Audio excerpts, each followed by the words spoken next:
Ladies and gentlemen, I'd like to introduce, I can't even think. Jeez. I'd like to open up the meeting for Water and Sewer on October 2nd, 2017. Anybody here for the public forum? Doesn't look good. And then Paul's not here, so Alex, you want to read them? Because you're over on that side, or you can just skip them down?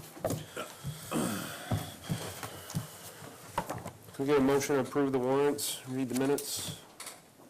You got minutes too? Do I make the motion? Sure. Make a motion to approve the following warrants. This is my lead sheet, Steve. Yes. RPM Heating and AC, part for filter at the air pump, $150. Rico USA, copier rental for 10/6 to 11/5/2017, $141.30. Abatements, 127 Osgood Road, equipment malfunctioned, $824.70. I'll do those first, I guess.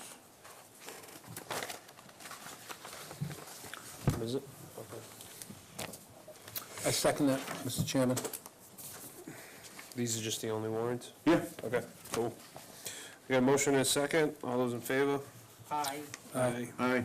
Unanimous.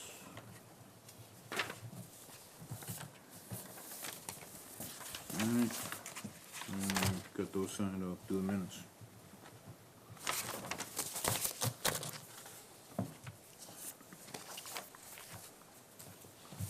All right, we got minutes for review from September 11th, 2017, with September 27th and September 28th sent to commission for review. Added Robin's conversation in reference to KP salary from Mr. Lemansky. Did you find it, or? Yeah. Okay. So, is that part of the minutes now? The ones that you sent out, right? Yep. Thank you. Yeah, I just got to sign. I second.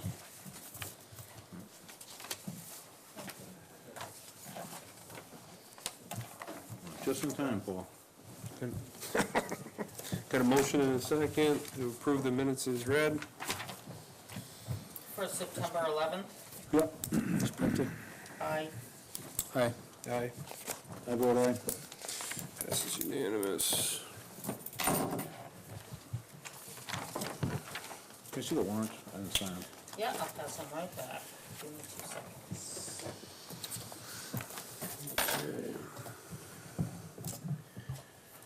Steve, you want to start off with the administrative report? Certainly, Mr. Chair.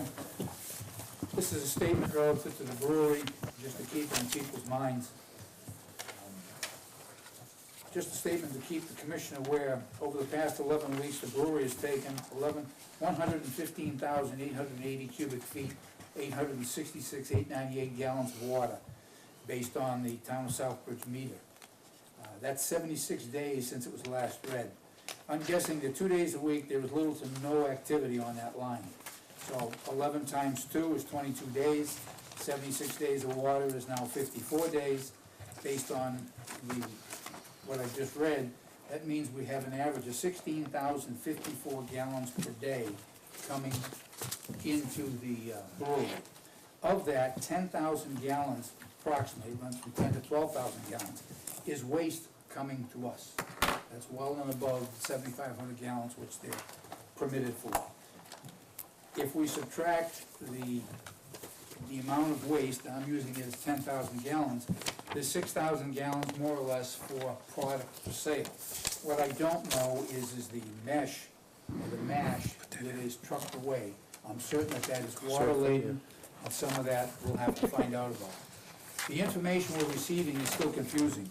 They're averaging a domestic waste stream of about 42% of the product they're taking in. It's not making sense. The meters are delivering information I'm still not believing, and I don't believe it's dependable. So we're struggling to get the meters checked, validated, and verified, and that's where I'm at this point. I'm still looking for comments on the SOPs that I've handed out. I appreciate information back as we're beginning to prepare something that would be for final review by you gentlemen and ladies to present to the brewery. High Court Parts, we're still waiting for one more to arrive. The water and sewer statement of values I've included.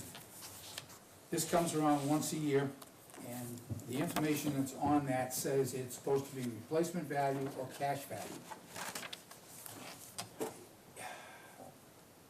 If we go cash value, which is what the requirement's supposed to be, our insurance rates are going to jump considerably. We're making out a document that says cash value or replacement value. So I need some guidance as to what you gentlemen are going to do with it. So say that again? We have an insurance plan that comes to the town Okay. once a year. They send it out to the various departments to evaluate and appraise what stuffs we have. In our particular case, there's a building and then contents of buildings. All the pump stations that we have, the treatment plant, the truck and ancillary equipment. So they post on that document the building cost, replacement value, and then they post a contents cost, what you have inside the building if the building is lost. For example, the treatment plant is valued at $2.5 million. Now, if that was destroyed, what do you think it would cost to replace it? A little bit more. And that's my point. It's just that what the insurance papers are saying, they want replacement value, cash value of the pieces of equipment we have. So, and again, if we insure them for the plant, in my opinion, the plan is $15 million. So if we move it from $2.5 million to $15 million, that rate is gonna go up proportionally. So I'm looking for guidance as to what you want me to do with that.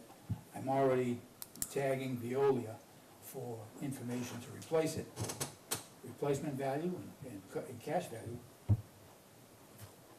Your insurance rates are gonna go up and your budget's gonna see it, so.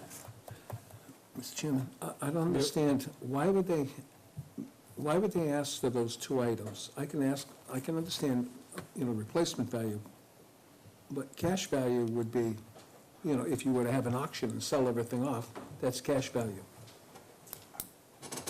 Or how do you interpret or define what cash value is from the insurance company? If we would sell it, what it would be worth. Okay, That's what I would interpret, Okay. cash value. Replacement value is, we have the water tank. The water tank sits on a huge foundation. If we lost the water tank, is the foundation gonna be destroyed? Not unless we have an earthquake, in my opinion. yeah, So, value of the tank is $1 million, so that's about right. Because we're not including the construction, not including the but Steve, what would the cash value be? You just gave us the replacement cost. replacement. What would the cash value be? Well, how many people are gonna be in the market to buy a water tank, dismantle it and transport it someplace? There's somebody out there, but. Yeah, I'm sure so. But it's certainly not gonna be You're not gonna get $1 million, no. Yeah, it's gonna be 50 grand. So it's, you're gonna get two different numbers there. Also is, I'd like to find out how many sewer treatment plants have burnt down. Maybe some have blown up, but not burnt down. What have we done in the past? That's my question. The numbers that are there are the numbers that we provided last year. And the numbers that were there were the numbers we provided the year before. The only difference in the past couple, 3 years is I had put a $150,000 replacement value on the pump station for water that's on the Oxford-Charlton line.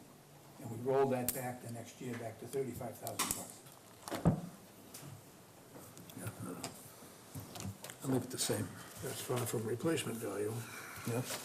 I don't think in any case the cash value would be more than half the replacement value. It depends how old something is. If Right, it's, it's got a 20-year life and it's Sure, yeah. 18 years old, it has less cash value than if it were only 1 year old. And you're talking the book value now. The book value. Yeah, which is bring on the asset, depreciate it, and you've got a book value. but you certainly need to insure for more than the book value. You're afraid if we go to replacement value, it's gonna be, exceed what we can afford? Well, now you're insuring 15 million, like Steve said, Yeah. instead of 2.5 million. Well, maybe 15 is high, I don't know. We just put a, how many $1 million addition to it, and that's just the addition. That's $2.5 million. That's we put into them. Replacement value for the RBCs, new value for the RBCs, they're roughly $1 million a piece. We've got 10 of them. It's $10 million. Really? Yeah. Well, the only good side is that about the only thing that'll take that plan out is an asteroid, and then we ain't gonna worry about a insurance company, because there ain't gonna be anybody left. So, so I think we find that happy balance, and, you know, Well, that's what's on there now, but I would be remiss if I didn't yeah. ask for comments. We'll table that and, you know, kind of hone it in, see what Veolia says, and we'll go from there. Items that were sent between meetings, warrants, minutes, agenda, the matrix, Beta update. I think for the last meeting, I had sent through a Beta outline of things that have not yet been released. I also had, and I think I've circulated out, the amount of money that we have available under the grant covers what's there. So the longer we wait to award this and get the work done, the further back down the road we're gonna be. That money in the grant needs to be spent by June 18th, 2018, or we lose it. Okay. So, we had talked about awarding the rest of the work to Beta in the step situation. That was in the last meeting as to which items we in fact need in order to complete by February or March, so that we can get a water rate study done. Those things need to be done. Do we have that list of, I didn't bring it back again this week. because it was on last week, right? Right. I might have it.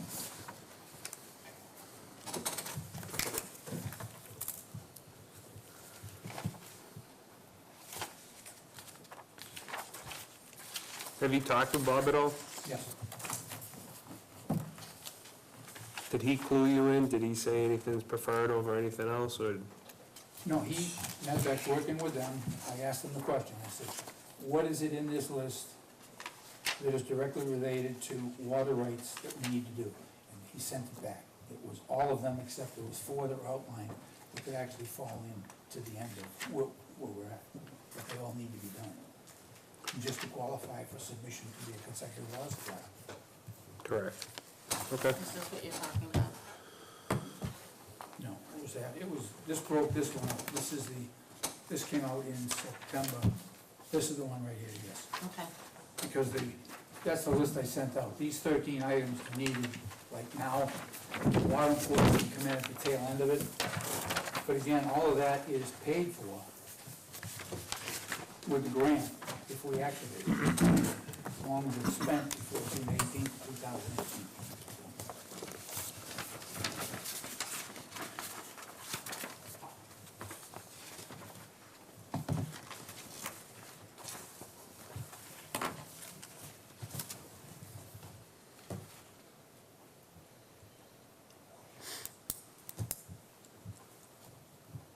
Mr. Chair, Yep. is there any reason why we shouldn't go forward with any of those? No, I'm in agreement. I've seen this online. Make a motion to go forward with the items that are covered under the Is that grant. 13? Yeah. 13. 13 of them, 13 listed items. 13 listed items. To give Steve the approval to go ahead and get those out. Yes. So it's already paid for, all the money's allocated. Right. They just execute on the rest of their Yep. contract. Okay, Right? makes sense. Yep. You need this? All right, yeah, I'll second. Motion and a second. Just 1 second, let Rob read it.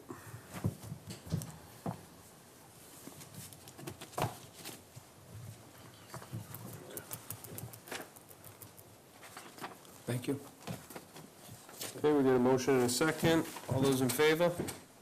Aye. Aye. Aye. Aye.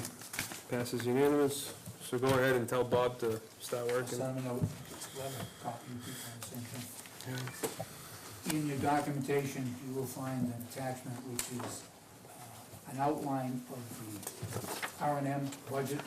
Talked about that the last time I was here, because the R&M budget is broke. They spent $37,000 on a $30,000 bill. That outline will be more formalized when the year comes up, the end of November. But at the same point, that R&M budget is zero, so. So what, did they give you an inclination on what they're spending on the R&M? Oh, Right okay. there on the- Sorry. And that's the last 3 months. I think we should have a copy in the packet there too. If I may, Mr. Chairman. Yep, go ahead. Steve, what happened in June to where they had a $25, well, excuse me, it's basically $2,500 a month? June, Well, July, no, the end the of last year. July. June 17th, actual $10,563. That's 4 times their budget amount. What happened there?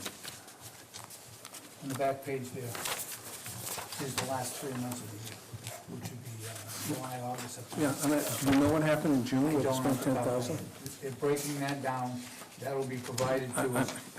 You know, when I look at and analyze something, I mean, what's the largest number? And I see it's 400% larger than their normal monthly. And also is, did they have the authority to spend that money? Want me to answer it for you? They didn't have they're limited to $2,500, so they'll come to the board of commission.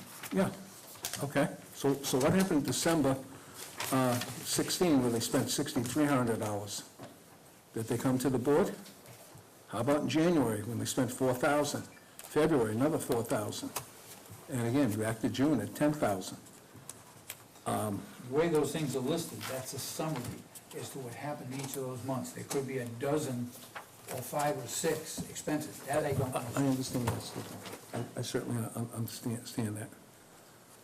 So that's what you need to get to the bottom of. And also is, they can't spend. They've gone beyond their budget. Same thing what would happen to us. We're beyond our budget. There's no money in the cookie jar. The plants can't stop working. Can't turn the light switch out, hang the keys up, and tell the customers they can't flush the toilet anymore. The point is the commission needs to know what's going on and when it's going on. And the thing is, you know, it's not as if we're meeting once a quarter. We're meeting twice a month, sometimes more, is we're certainly available, and also they're here at least once a month. Why aren't they reporting about these budget overruns? Well, we need answers. Or something got misallocated. Contract stuff we awarded, that's budgeted in the wrong account. Either way. Just one other thing. Yeah. With our past years with Wood and Curran, had this happened? No. We have always ended up paying Wood and Curran money at the annual end because they bankrolled what they overspent. Okay, but it was nowhere near these dollars that we're talking about here. No, but we didn't undertake those kinds of repairs that we're going through at this particular point in time. Okay. So that's what they were repairs? This isn't ice and lawnmower gas. When was the last SSO down the plant? If I recall, there was some work that was related to that was... Yes, that was the second one that we had. Right. We The had- first one was right in that Right in the transition. transition period. Actually, that happened under Wood and Curran. Right, but it was right as they were leaving. I have asked for a breakdown. The breakdown is forthcoming. But to give us something to look at because, as I said, there's no more money left, so. Because they did a lot of work as far as investigating the EQ tanks and the pumps and all that kind of stuff, so that may be in there. I don't know if it's supposed to be or not, but it was work that needed to get done, one way or another. Okay. Sounds like there's a little more legwork that needs to be done with Veolia in regards to all this, and What do I do between now and then?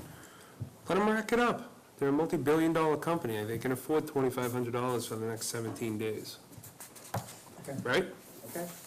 Or, again, they're out of coffee cups. I don't mean to be so trivial, but, you know. Do you agree with that, or? What else, choice? I mean, it's 17 days, give us a final bill at the end, we'll go over it, and, Yeah. Mr. Chairman, just for a second, can we go back to this treehouse sheet? Steve, on the long one, I know we had asked last meeting, in fact, it was last week, to give you the, to enter a line in as far as what's allowable. Items 2 and 3, sir. Okay, what's the line after 3? It says maximum allowable concentrates. That was their number to us. That's what we signed off on, their permit to operate. Okay, so what's our permit say as far as BODs? That was my request to have put on this sheet. Line 2 and 3 Yep, is ours. The one just beneath 3, it says maximum allowable compensation, concentration. Okay. That is what they were signed up for.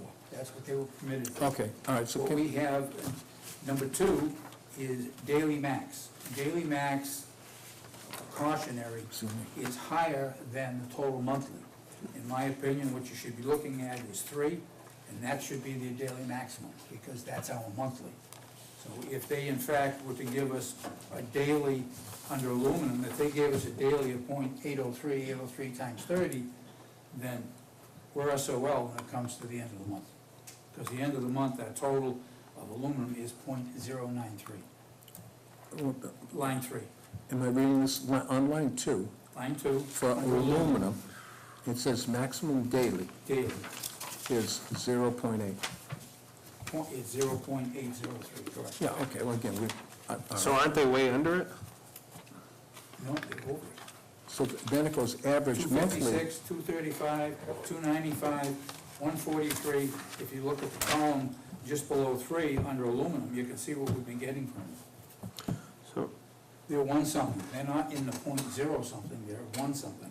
And the daily max of .8, they're talking about, so, I don't, so the max daily is what's agreed to us in our contract, or? the max daily that they had for aluminum was .0056, and it should be non-detect. We're in a position where we don't have any engineered product that will remove metals. For us to accept and allow by permit metals of whatever they are, we're Okay. opening up Pandora's. So why on number 2 here, max daily, is there even numbers up there? Because that's what our permit is with the state, with the And state or the okay. EPA? EPA.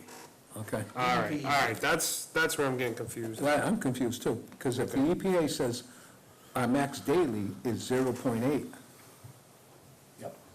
all right, then why is average monthly 0.093, which Because is a smaller number? It is, because the whole month has to be here.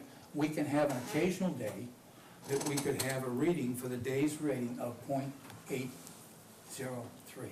Okay, so that's So maximum there's technically daily. 2 rates. Yes, Okay, so, exactly. but when you average it all out, it's gotta be, it has to meet, So when you take the .803 divided by 30, that's how you come up with the .093. So like Alex said, there's a daily limit, and then there's an average monthly limit, right? well, I'm interpreting as if the maximum daily spike could be 0.8. No. No? I think that's, The maximum daily, maximum daily for a day is .08, but by the end of the month, you can't exceed 0.93. Yeah, So as and you, you total them all up. right, as they watch these things throughout, they have to look as the days progress as to where we are, because come the end of the month, if they exceed, they're in violation.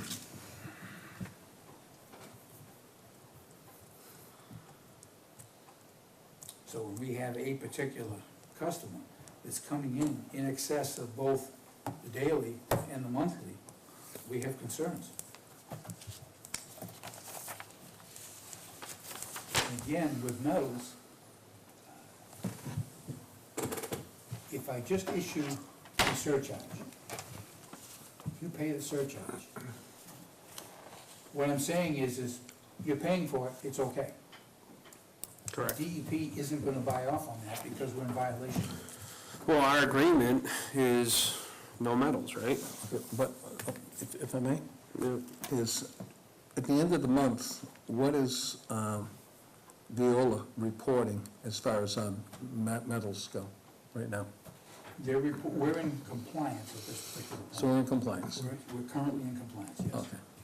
All right, because, so what we have is the abundance of other waste that has zero is diluting this waste that we've got a high hit on. Well, So, the dilution is dilution.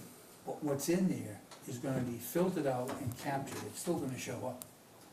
The answer to pollution is dilution, it doesn't work with these. but I just asked you, and your answer was, we're below the critical rate for when Yes. we'd be non-compliant. Yes. So if we're compliant, we have one customer that we know of, okay, this is what we know of, because we're specifically testing for them, is their total impact on our system is, one could say it's negligible. We are precipitating out metals, and we normally run 3 to 5 truckloads a month of waste. That's what we truck out down to Yeah. Blackstone. Yeah, We have been over 8 and 9 truckloads a month. okay. So whatever has caused that change, that's where we need to go and surcharge. Seems pretty simple to me. I have an issue with surcharging for metals. It means we've accepted it, and I don't think we can. My opinion. Yeah, if we weren't testing for it at their location, would we know it? No. Probably not. Probably not, just like when we got that hit on copper, because we weren't testing all these individual sites, we didn't do it. And I'm not saying we should ignore it, I'm not saying that at all, but what I'm saying is that, you know, I think we've got to be concerned about this, and we certainly have to watch it, and also we have to begin to put some safeguards in to where we encourage a known user who is exceeding the limits, that they need to work better at it, and in the meantime, there's a surcharge.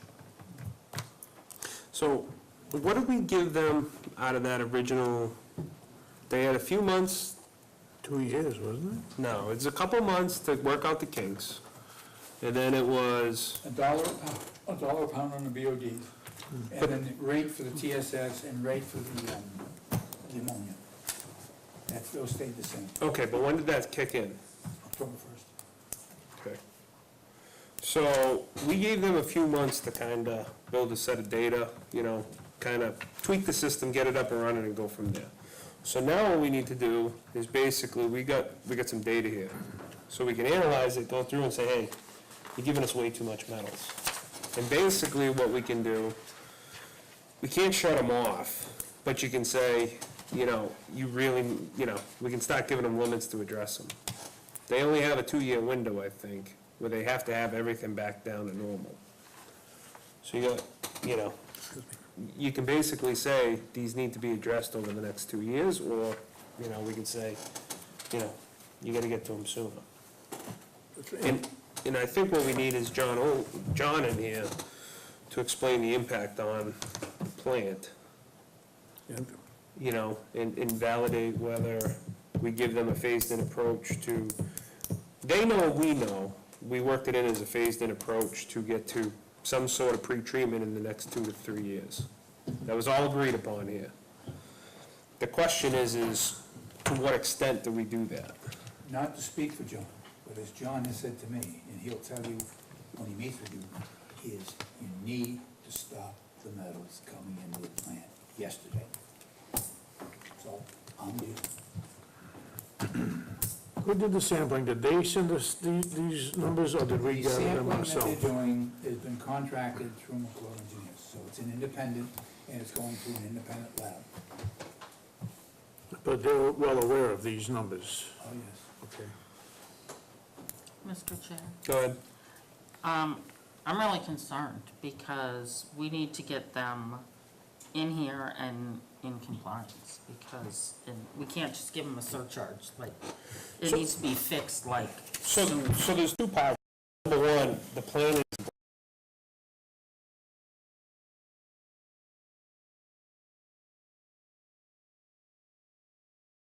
through the state and It EPA. is in compliance. In compliance. Okay. Correct.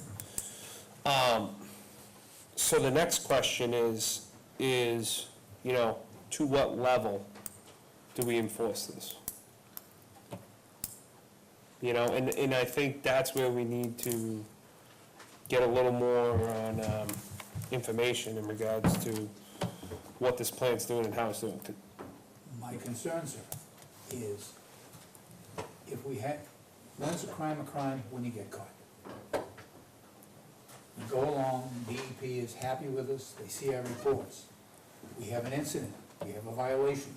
They come in and start to go through the records, and they see that we have accepted and allowed things outside what reasonably would be non-compliant, and why we're letting this happen. I don't know how it can be defended. So, that's my question. I don't know how to say it any stronger. Well, I'll say, if you look at these numbers and as of tomorrow, they have to be in compliance, that place doesn't get in compliance tomorrow. It takes time to develop and implement and. I understand that, I wasn't saying Yeah, immediately, yeah, but. I mean, I'm all for, you know, listen, you got a year to get this straightened out, but what I'm saying, that's what, I don't think there's anybody up here who can make that statement. We need it from our operator, because they're the ones running the plant. So why don't we have a workshop with a couple of commissioners, Viola first, and then go from there. Because remember originally we were talking, and I agree with you, Rob, you know, about the whole BOD things and all that. And John Oldley said, hey, guys, you're talking about an extra load of, you know, equivalent of septage coming into the plant. So you look at all the numbers, you think it's all this worse and bad case, and then when you put it into real world terms, okay, now we understand. I'm not saying it's right or wrong, I'm just saying. We need to know. You out, Alex? Yeah. Thanks, buddy. Have a good night. Drive Kind of careful. work. I think we need to talk with them immediately. Sorry, Mr. Chair. No, I agree. That, so they're out of the window, okay, which is the training window, okay? So the question now is, do we, I don't have it in front of me, what do we build in there as safeguards? Because I know we built in some stuff. So, all right, this is what we need to do. What they agreed to was maximum allowable concentrations, MGL, which is just beneath line 3. I should have put 4 there. That's the safeguards, that's the permit that we accepted them under. That's what they said they could do, and we bought off on that until the October, telling them that what they need is they need to be at household strength And they haven't been. Not by October, that was within 2 years. within 2 years. Correct. But this was the guideline they said they weren't gonna exceed. So, I think we've got a new ballgame, because they're not where they said they were gonna be. Their engineers provided this to us. Yep. We were measuring them against this. They're not there, they're not even close. So, I would, Mr. Lemansky suggested it, how about a meeting, you suggest, I'm sorry, Jen. No. Is I will work on times and dates, put 2 people together, and let's 4 or 5 of us sit there and talk about this, so we know where we're going. Are they pre-treating to the full extent that they're able to, or are they still setting up for pre-treat? I don't think there's any. Well, they are pre-treating, the pH was out of whack. The pH was 5, 6, and whatever, it was very acidic at that point. The acidity takes metals and puts it in a solution. So they're treating the pH and brought the pH back in the 6 to 8, 6 to 9 ratio, which is what we need. So yes, they are doing some pre-treatment, but they're not pre-treating metals, they're not pre-treating the BODs. So I'm concerned, I just, Mr. Chair, is there a way that they can actually document, like, the steps they're taking to bring this down, so that if we do get questioned, you know, we say, okay, we talked to them, this is what they're doing, this is what they're doing, this is what they're doing. Because if we're not doing anything to fix this, then it's our fault. Correct. So we really need to have a chain of something. So this is what I would do, Steve. As of now, you gotta put them on notice, which is just write them a letter that we've had, you know, whatever it is, 3 months now of reasonable data. That has put you outside your limits, which was originally, you know, both parties agreed to. You know, we are now taking the steps and would like to, you know what I mean? Between both parties need to now take the steps on how to remediate this. Then we'll just go from there. Then we'll start the meetings, just like Rob said, and start the talks and figure out what we can do.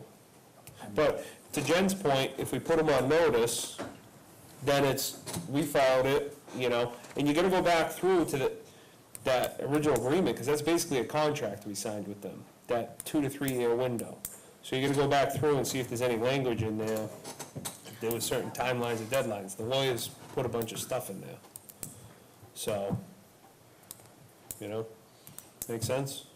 yes, sir. So, but I think you're more than welcome to write a letter and put them on notice. Do we have a couple of people that want to? I'll work on that. I will, depending on when it is.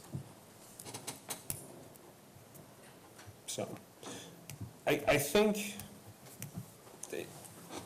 my phase would be, you write them the letter, put them on notice. The next question is, you gotta go talk to your operator and understand the impact it has on your system, and validate the impact.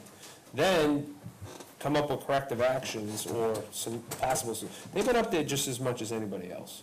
Then you call in the party, you know, you gotta have all the information in front of you, or else you're just gonna have a bunch of meetings and waste time.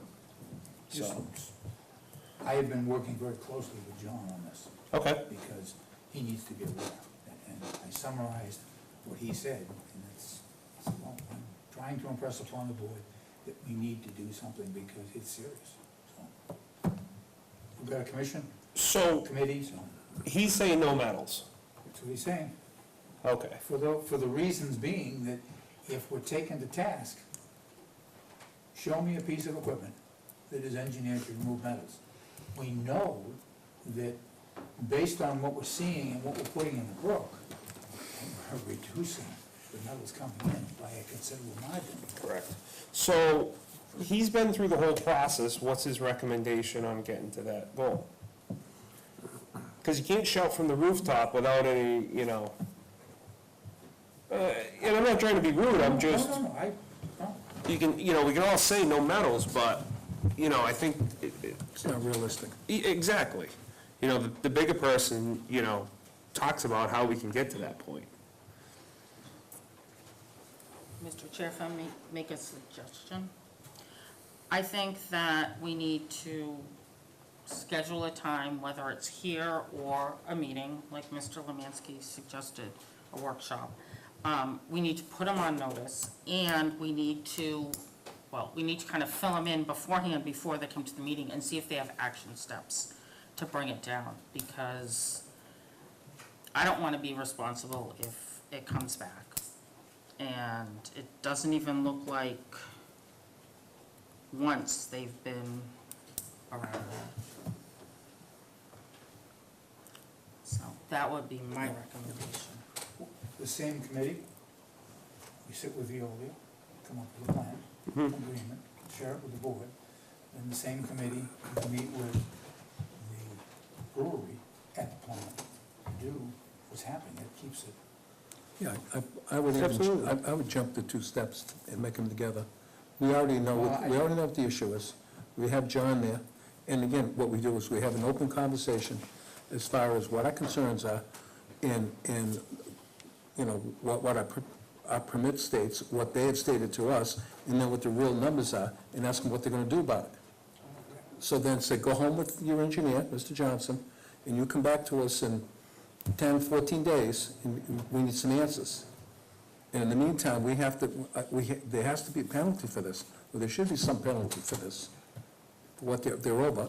The good news is we don't have to do an EPA report that we're in violation for aluminum, copper, or lead, or any of those things right now.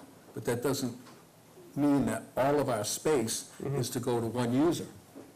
And we can understand, that to be reasonable, and because we got other industrial users out there who give us metals, whether we like it or not. But if we're underneath if we're within our permit, and everybody can live with that, then that's the way we should be working with our partners here, our partners being our customers. So, within reason. A suggestion is, I think the first meeting should be between the committee and Veolia, so that you're all above on the same board, and then time with the rest of the commission, based on what the committee's come up with. Then the meeting with the brewery, same commission. And what just struck me is, don't surcharge them, fine them. Well, That is not acceptance. A surcharge, if I surcharge you something and you pay the bill, then it means that what you're doing is okay with me as long as you're paying the bill. This is what I would do, going back to Ms. Lemancy's point, it changes my mind frame a little bit, brings up a good point. Put them on notice, tell them we want some sort of corrective action plan within 30 days, 15 days. I'd rather, I'd like to sit down and bring it out to them. We've scheduled the brewery to be at the treatment plant at 10 o'clock. We scheduled with John from Viola to be there at 9:30, brief us. He certainly can tell us in a half hour what's going on, so we don't waste any time, and we move right with the meeting with brewery. And the thing is John makes one trip in, and we end up, from your point of view, Steve, of having a pre-meeting and then a meeting. I'm saying it's fine. We can do that in one block of 90 minutes some morning. So we get everyone up to speed. John tells us what's going on. We talk about what we I'm going to do, and then we bring them in half hour later. And we have the discussion and then send them on their way with our plan to come back with the plan of action of how they're going to take care of these things. Mr. Chair, I still think we need to do some kind of notice, or at least Oh, we're doing the notice. warning. No, the notice going on tomorrow. Okay. Oh, yeah. Yeah. No. Yeah. Yep. Does that seem to make sense? Paul? Yeah, no, that sounds fine. Yeah.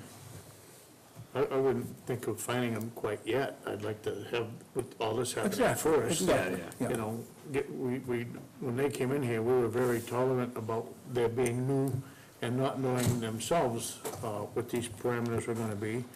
And now I think, like I said, we don't excuse it, but we give them reasonable time to come up with some sort of a solution. Go. I think that we need to put in the notice that applicable fines or surcharges may be applied,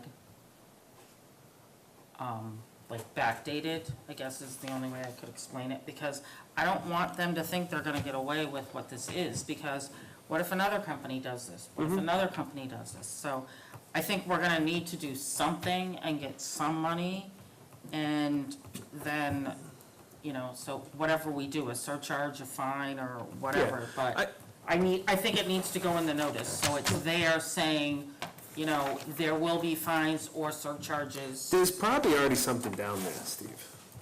This isn't the first time. So there's probably already a whole procedure and everything in place. The sewer stuff's pretty bulletproof. You know, a bad boy letter. and, set it, and, you know, they have 30 days to set up a meeting with us. Right? Again, I would do it as soon as possible. Well, you I could- would say 2 Let's weeks. say 15, you got 15 days to set up a meeting. And again, the statement that I had made last time is the meters that we're using, I don't have any faith in. So if you get something on the sheet of data that says it's wrong or not right, what is correct? So I think meters reading and calculated and reporting good, valuable data are important, and that's what I've been struggling to do, is get somebody to do the meters. If I may, didn't we instruct them what meters we wanted put there? No, We did. no. They submitted meters to us, and we said the meters that they had selected were okay. We did not direct them to put meters in. Okay, so we approved the meters that they suggested We approved they would put a in. couple, 3 meters in each case, and said, these are all good meters. They Okay. chose and put in the meters. Okay, so now you're saying they're not good meters? I'm saying that the data we're getting could be calculations, But could then- be standard, So, could be, you know what the other thing is, do they have telelogs in them? they do, because they have an organization that they can dial up and get the information. Because that'll give you your daily stuff. So you don't have to assume or take your 2 days off or whatever, because you might be playing with the wrong numbers. And that's a possibility. So yes. the teledata should record every day. But if the meters aren't reading correctly, then the data that we're seeing is bogus. That's my concern. Correct. No, it's a valid point. And Mr. Chair, include in your letter to them that you're questioning the meter readings. They seem to be inconsistent and it seems to be irregular, and you want them, when they meet with us, to have an explanation of why that is, why this phenomenon. They may say, no, that's normal because we don't work here, we work here. You know, we do a little work here, we do a lot of work here. So again, that's what we're looking for. So that should be part of our discussion. And once we know what they do in that first meeting, and with John there, then I think the road will be, or the path will be clear about which way we need to go and what we need to do. Now, this, They are aware of this, Okay. the verbal conversation. okay. Yeah. So just, So the standard operating procedure that we implemented, we haven't, the SOP, we've still got. I'm looking for information back so I Okay. can finish it, so I can send it. okay. Resend that to me, please. So I think, so the letter can state, you know, basically to give you a quick overview, is we're past our window, you've exceeded some of the limits that you've given us. We need to sit down in a meeting and finalize the standard operating procedure along with, you know, corrective actions on the high limits. So, you're right, Mr. Lemancey's right, there's a lot of stuff that can get, We just gotta have discussions with them. I'm assuming it's better. yep, Thank you. okay, thanks, Steve. On a non-related issue, the meter's gonna be read this week? Yes, Okay, Tuesday, Wednesday, Thursday. okay. Thank you. I meant to put that out. Well, we kept talking about meters here, it reminded me to ask. That's it. That's it for me. Wow. Hold on, now, Steve, in the packet here, you've got some Gould Cemetery Road sampling areas. Who's this It's on the from? agenda. It's on the agenda. Somebody asked it to be put on the agenda, so I put it on the agenda. Okay, it's on the agenda. It's on the agenda, I'm doing new business, sir. under new business. Will be new business, okay. Top line. I got it, yes, very good, thank you. Get that Okay. off.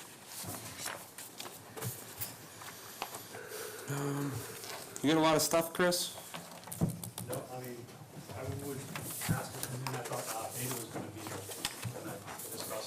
old mystery beta. Hydrant. Step right up, Chris, would you please? Yeah, sure. Beta was asked, he had further obligations, so. Okay. Right behind you. Okay, after Chris McClure, McClure Engineering, how are you folks doing tonight? Good, you? So at the last meeting, I was asked to come in just to be involved with the conversation with, about the hydrant testing that, I guess Beta was gonna be at the meeting. Yep. So other than that, I see they're not here, so I don't really have much other than, what's occurred over the past, few weeks. I guess, what is it, just been a week now since the last meeting? It's been a week, 2 weeks? 1 1 week. week, yeah. Because we bumped it up with next week being a Sure, holiday and town sure. meeting. We did have a technical meeting with Southbridge and Kleinfelder relative to their pressure testing. I think you guys had seen those results. Still with a little bit of work to do. They're gonna be doing some modifications to the PRVs. We have determined that, based upon the data that we reviewed, the pumps, the Mass Ave pumps are not the culprit relative to the pressure transients as we're seeing. So the next thing to look at would be the PRVs in the system. And at that meeting, we also talked to Flowrite, who does the maintenance on those valves. They're currently in process of replacing the 8-inch PRV valve because of it looks like it's antiquated and the bolts were all rusted, so they decided to change that thing up when he was there. So there's 2 PRVs in that valve, an 8-inch and a 4-inch. Excuse me, are we talking about Maple Street, or are we talking about Route 20? I'm sorry, City Power, Route City County Route 20, thank you. Okay. So, basically, there are 2 PRVs, as an 8-inch and a 4-inch, depending on how much water's getting, pulled down through Charlton City, would depend on what valve would open. Right now, there's a control valve on the PRV, which is like a suppression valve on the 8-inch.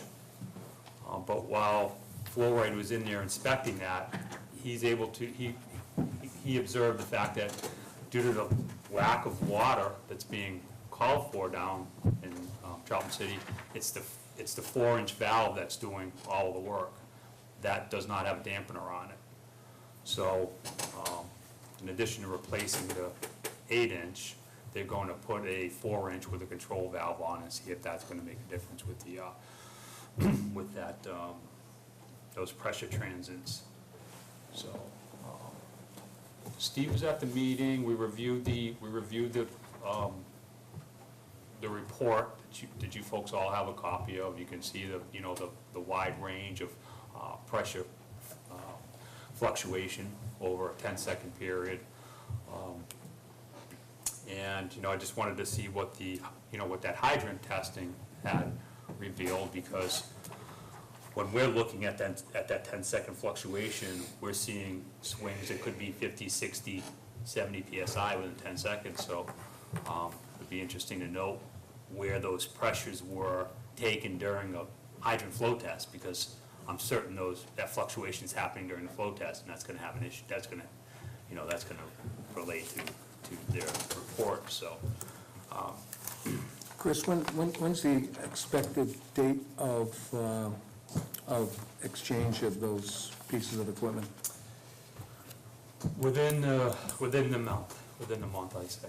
Within the month of October? Yeah, the 8-inch he already had on order. The 4-inch, now that it's being retrofit, he had to see, when it was available, if it was available. So, not that if, but how long the lead time to take it to, get it back in. All right, so if they had an order of, we have a problem, this is things that we think are going to correct the problem, so this is the number one action item that they're going to do to try to correct the problem. Yes. Okay, so that's within a month. Within- Do they have a number 2? Yes, they do, actually. In discussion of, we had discussion here relative to the storage tank. But Bob, the tech from Flowrite, He thinks, there's an issue with the water getting pushed, over the top of that hill, potentially air in that line. So what was discussed at the meeting was basically activating just the line that goes up to the storage tank. There's a hydrant at the top of that, at the top of, well, basically adjacent to the tank. Installing a pressure relief, or it's a dual, it's a pressure relief and then it's an air relief and then vacuum relief on the hydrant itself, and basically seeing if that would alleviate, it'd almost be like activating that tank without going through the process of activating the tank. That hydrant's on the highest point of the water system. Put this makeshift, because they don't really make a relief valve for a hydrant because it would, it would freeze. But before this cold weather hits, let's put that on and get the pressure loggers on to see if that's actually going to make a difference. And if it does, try to put something a little bit more permanent, i.e. a pressure relief valve that you could put in a vault on that line that would potentially alleviate some of that swing as well. Actually, that function, that could be done tomorrow. It could be. The only thing he needs to do is retrofit a air relief valve to fit onto his hydrant. Typically what... Right. Yeah. So do you want to do it while it's 70 degrees? Do you want to do it when it's going to be next month, when it's going to be 35 and 40? Basically what Southbridge, with Steve Gregoire had asked of the individual was to, what do you have in your yard? Can you get us something so we can Sure. put that on there Makeshift. as soon as possible? Yeah. And he said he would look into it and provide us with a report, or provide Steve with a report. So I'm assuming, I'll follow up on that tomorrow. I'm assuming that potentially could get on as early as this week. I can't, Yeah, that sounds like maybe both needs to be done. Possibly. Definitely the control valve on the pressure reducing valve is important if that valve's getting used a Right, lot. So right. originally, they only put the 1 on the 8-inch because they thought that would be the line that you'd be using. The 4 would only open up, randomly, but based upon your use, it's just a matter of which one, how much pressure drop there is, a matter of which one is opening. And so a smaller pressure drop, the smaller the demand down below, the smaller valve is opening, but unfortunately it doesn't have that control valve on it, the dampening valve. So, those are the two immediate actions that they're gonna look to see if, and if they do create. If you look at the report that was provided, I did describe to you that there was a rock stuck in the PRV when they did the hydroflow testing. Now, the water department wasn't aware of it, but when Kleinfelder took their pressure recorder off, he's like, listen, we dropped, 30 PSI, and it's maintained that since, we ran that test, 4 or 5 days ago. And they're like, oh shoot, there must be something stuck in that PRV. So, but if you look at the pressure fluctuations after that occurrence, when the pressure PRV was stuck open, the fluctuation in the pressures decreases daily. They didn't know what that was, so they didn't carry that out for 2 weeks. We don't know how gradually it would, how it would decrease overall, but there's definitely a trend there you see, so that indicates that the PRV is actually contributing to those pressure swings. So is the PRV correcting itself now, after the rockers were Once removed? they removed it, now it's working like it was, but now the pressure swings are Okay. greater again. Yeah, just get it done, Yeah. quickly. So, And I'm sorry, Chairman, one of this pressure report's very important to ExxonMobil as far as the pump station at Masonic Home, whether it's needed or not needed. yeah, it's important for both of the pump stations on the upstream side of the PRV, both Bay Path and Sonic Home. They can't finalize their pump station design without Okay, that. okay. Because they need to know what the water's going to come in at. They know where the water's coming in at, that's gonna set the Yeah. elevation for the pump station, and then Yeah. And then the other item that was discussed was the Route 169 pump station design. There was a working session looking at, the configuration, the type of system that's going in there. They did submit a building permit with those plans. They're gonna come back with a, I guess it's gonna be I don't know if you said a 60 or 90% design is gonna be the 90% next one. design. And that's really where I'm gonna need a working session with the commission to go through it's gonna be, the final pump station design itself, i.e. what it's gonna look like. You know, we had provided them with the last set of comments that the commission review, again, the way this thing's gonna look, but I do think there's some other, options that the commission may wanna consider, i.e. I think, you know, potentially brick versus the siding look. But again, we'll have those swaths for you to take a look at and make those final decisions so that we can push this thing along. But they provide us with a schedule as well, and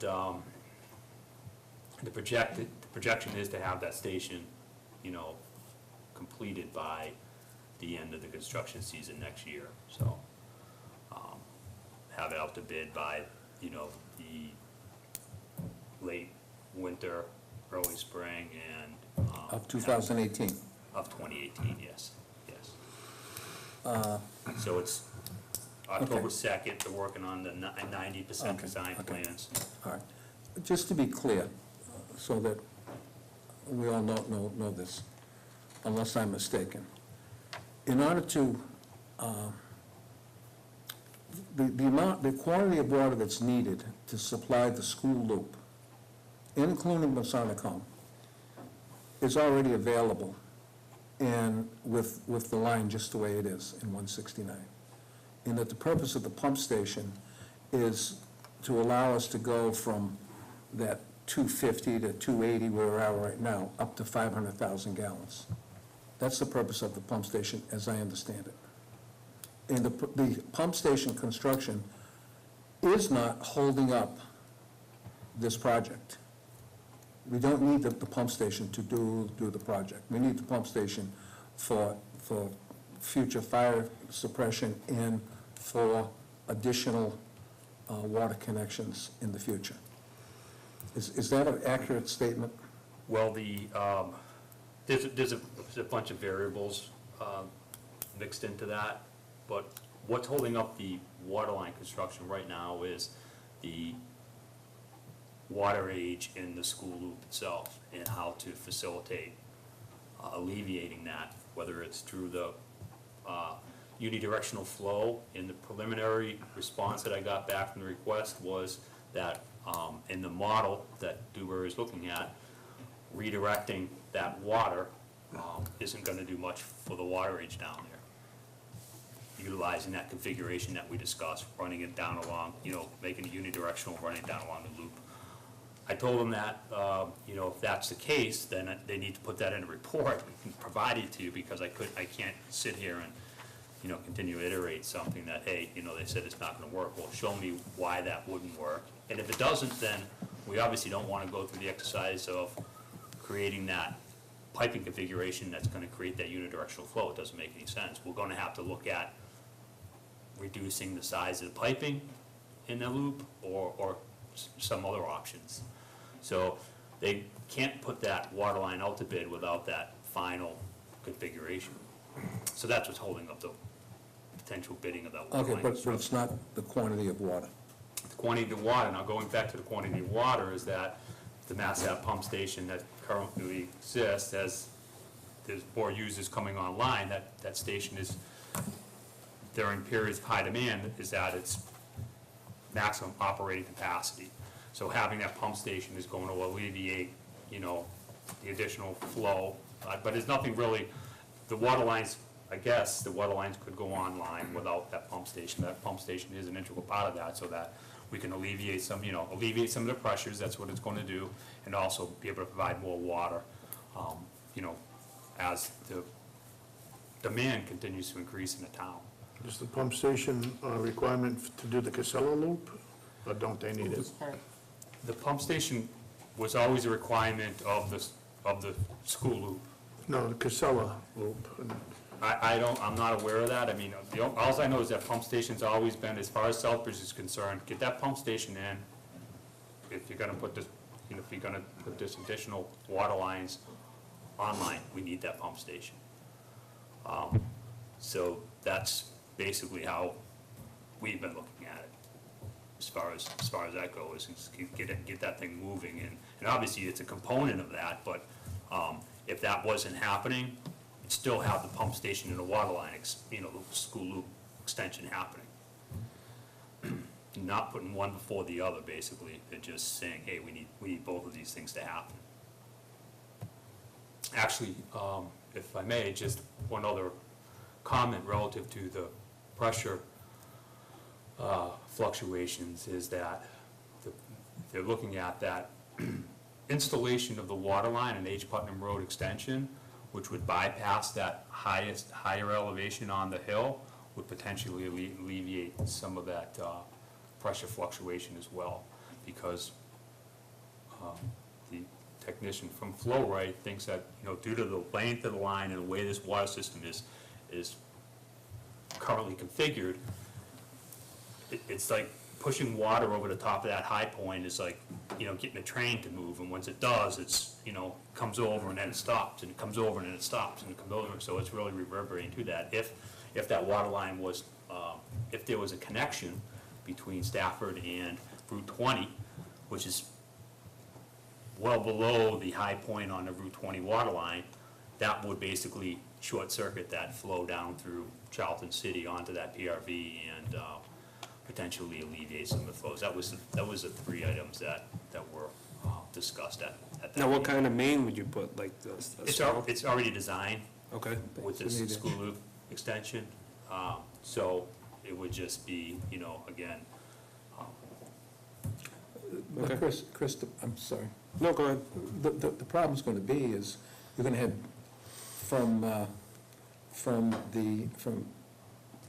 H. Putnam Road? yes, From H. Putnam Road, intersection of Stafford Street, and Stafford Street going east.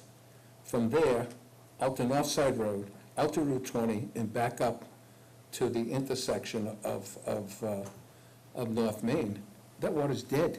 There's over 50,000 gallons that's gonna sit there, and it's not gonna move. Because that's the problem with putting that jumper there. So one remedy creates another problem. right, potentially, I mean, I don't know what that, wherever that demand's gonna come is where it's gonna suck it from that tank. Yeah. Whether it's not gonna suck it back up the hill, well, it depends on how it goes. Well, that's how it goes right, every day, right now. No, but only when the pumps would be on, would it be directing the flow that way, otherwise it's gonna be coming down from Hammond Hill down Right. towards. So everything in North Side Road is gonna be oscillating like this. Chug, chug, chug, in the age of that water, and the quality of it's gonna go down. That's my belief. And Yeah, I mean, they just have to continue to Yeah, review yeah. that, I mean, all those things will be decided, it's just a matter of, working through the issues. I have that garden hose mentality. Is Not you. look, you gotta run the water in the summer in order to get a cool drink. And the thing is if you've got these pipes laid out like garden hoses, and it only goes in one direction, I don't know how, if we've got a 40,000 gallon a day user at the other line, how they can say that we're gonna have water that's gonna be in critical condition down in the school zone. Doesn't make any sense to me. I can only report what I hear. Right, and so that's why, let's have them put it on paper. Exactly, yeah, because you. I only envision myself having this conversation over and over again until I have, somebody tell me. Oh, dear. The reoccurring Yeah, it's like. Groundhog Day. yeah. Groundhog Day, yes. Yeah. So basically, that's it. I mean, I guess when you folks know when Beta's, are they scheduled for the next meeting, Steve, or? I asked them to look at the 23rd and the 30th. We're coming in again on the 23rd, so I should Okay. know next week, All right. end of this week. Other than that, think we're all set. We are scheduled for a ZBA meeting on the 24th. That's if the warrant Doesn't pass, yep. doesn't pass. And so we're moving parallel paths on that one as well. So I'll let you folks know. Will you be explaining the warrant item on the town meeting? No, I won't be explaining it. I thought that was your job. Not my job. Not my job, no. I will be there. Typically, I sit on this, actually, yeah, I'll be sitting on the side, so I'll have the ability to discuss, but it's really just basically the same verbiage that the sewer infrastructure was developed upon, so. We should probably introduce whose job it is. I don't know, it's not my job. So I have another question. So,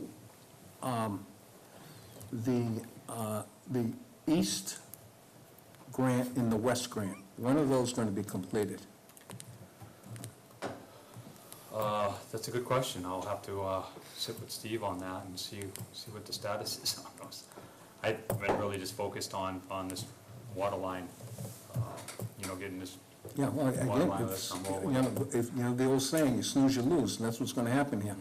We got to get that done. I'm not certain, I don't know if they had any response back from that grant that they put in for the Charlton East. Have you heard anything on that, Steve? Charlton East? I don't think they. You mean the Route 20 Yeah. grant? Yeah. Million dollar corner for 2 customers.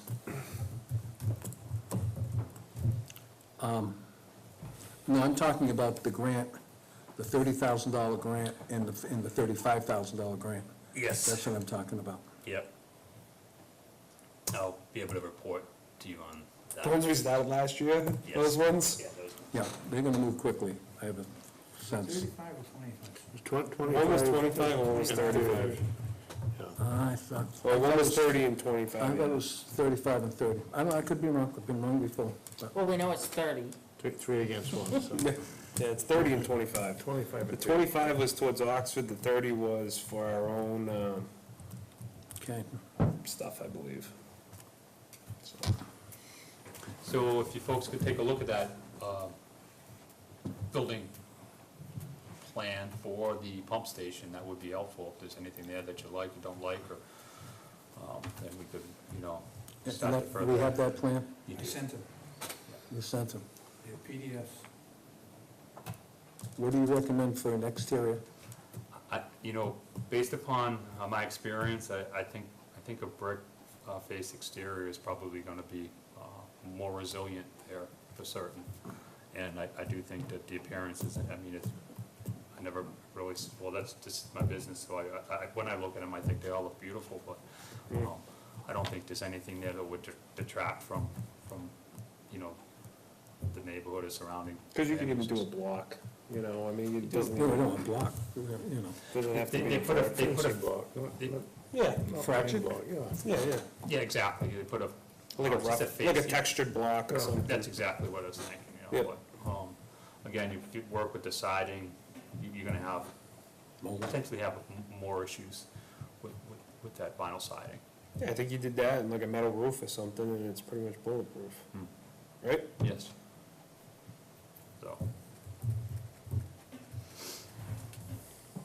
Okay, And when does that have to be in by, Chris? we expect to see the 90% plans within 2 weeks, so we'd want to get on that review and I really question this whole 90% number. Because it seems like it took about 6 months to get to 90%, and it's gonna take about 6 months to do this other 10%. pretty much based upon, there was some,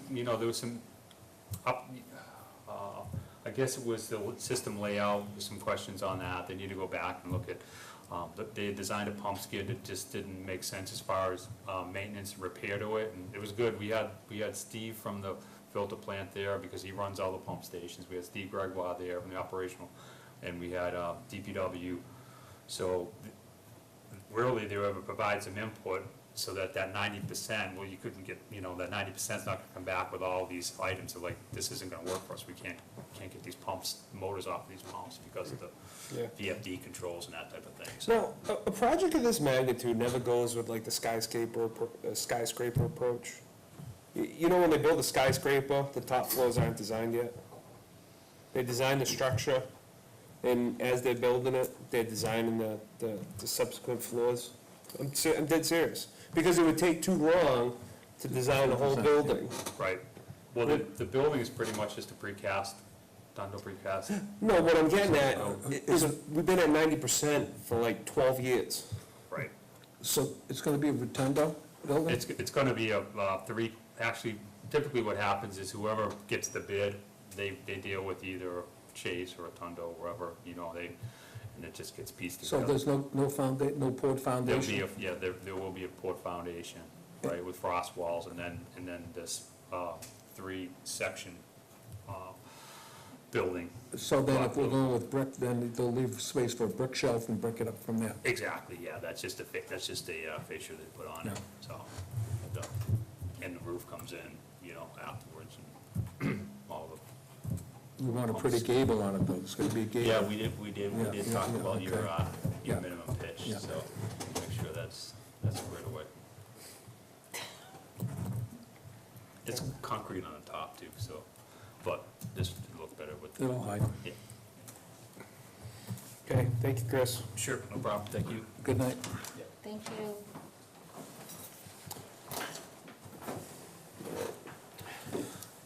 Like, Is he gonna still be here for when we discuss this? yeah, but I got a quick thought on that. Okay. Hold on. All right, so why don't we just move to this real quick? Chris, you can stick around for a couple minutes, do you mind? Sure. All right. As of last meeting, we did some extensive interviewing process. We went through all 7 candidates. The board has had multiple interviews with multiple candidates, and it was voted on that Peter Boria is going to be the new water and sewer superintendent. He has met with HR, Robin, I believe, come out with an outline of the job, and if everything's to everybody's likings, we can have a start date of October 2nd, or October 10th, which would be the following Tuesday. So, Is something we can go into executive session on? I don't know. Actually, if I may, is the only, first of all, is the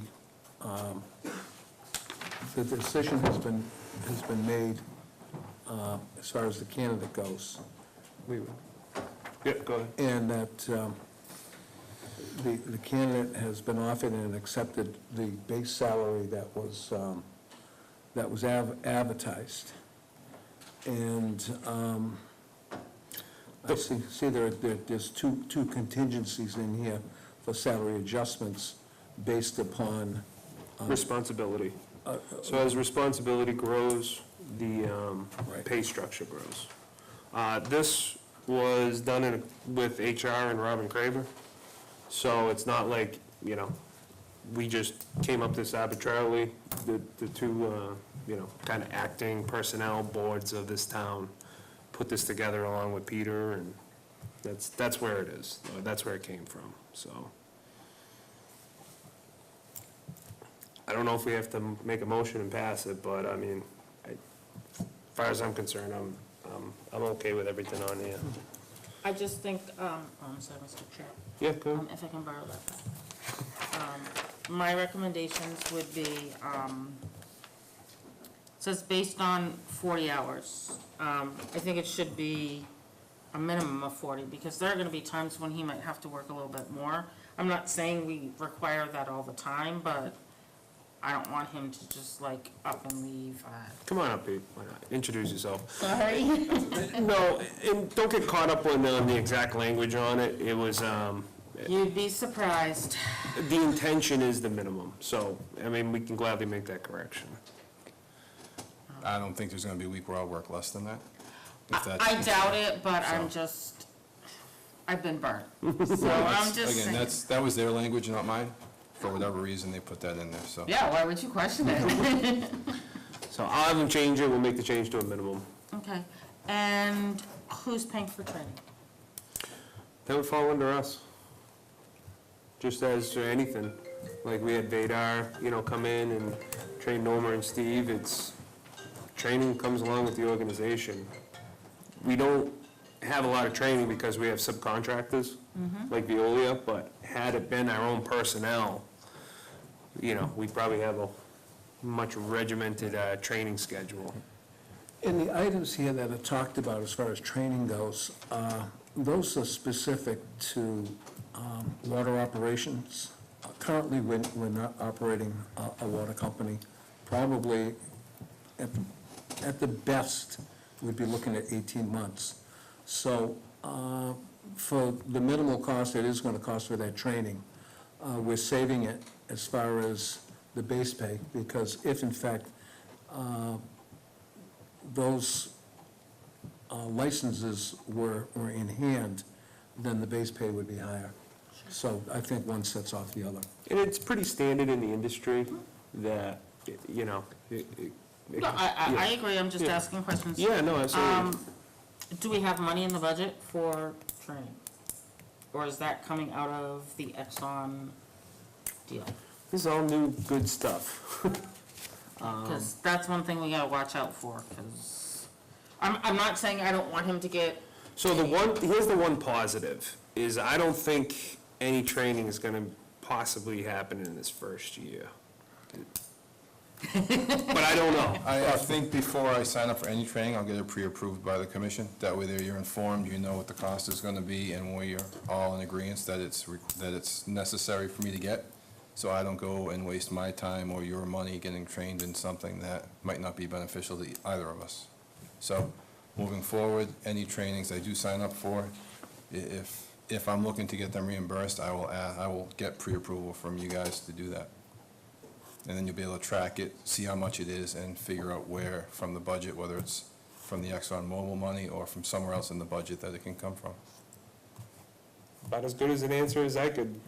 I know, I'm just asking because No, I it's- know that, money's tight and we just ran into that little problem, so I wanna Yep, throw it out there. no, great questions. So, Okay. Welcome aboard, Pete. Great, thank you. So, I'll be ready to go. I'll check in with HR tomorrow, try and get some stuff squared away. So your Be first ready to official start on day of Tuesday. work is a day off. It's a holiday. As long as I get 40 I had hours in to there. stick that in there. yeah, he's just gonna work 10-hour days that week. Okay, that's right. Thank you very much. Yeah, yeah. Thanks, Yeah. Peter. And then you work with Steve and closely and Norma down there and kind of reorganize the office and stuff, because there's no third desk, and No, I think I'll try and get down there the next few days to touch base with them, and then. see if there's maybe some old stuff lying around. Me and you have talked about that. Not down there, but it's a big town, there's gotta be some desks somewhere. Nice oak chairs.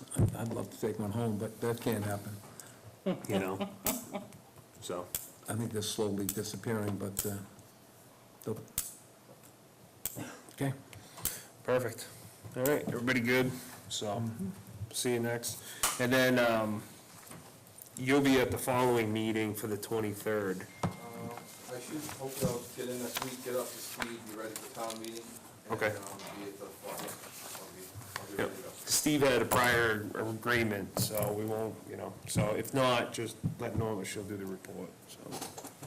And Pete, if that meeting happens prior to you starting, I'm talking about the meeting with Viola and Treehouse, Yes. I'll see if you're available Please call me, to yes, sit in there. definitely. Okay.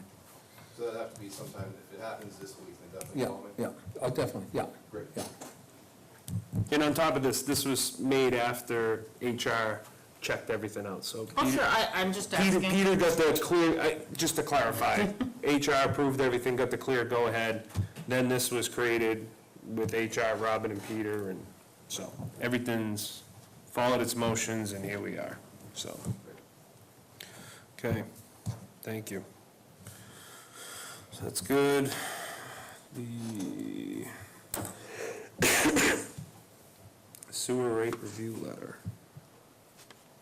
Oh, yeah, we did that this morning, yeah, I mean, This one? yeah, this morning, Okay. beginning of, yep, that's fine.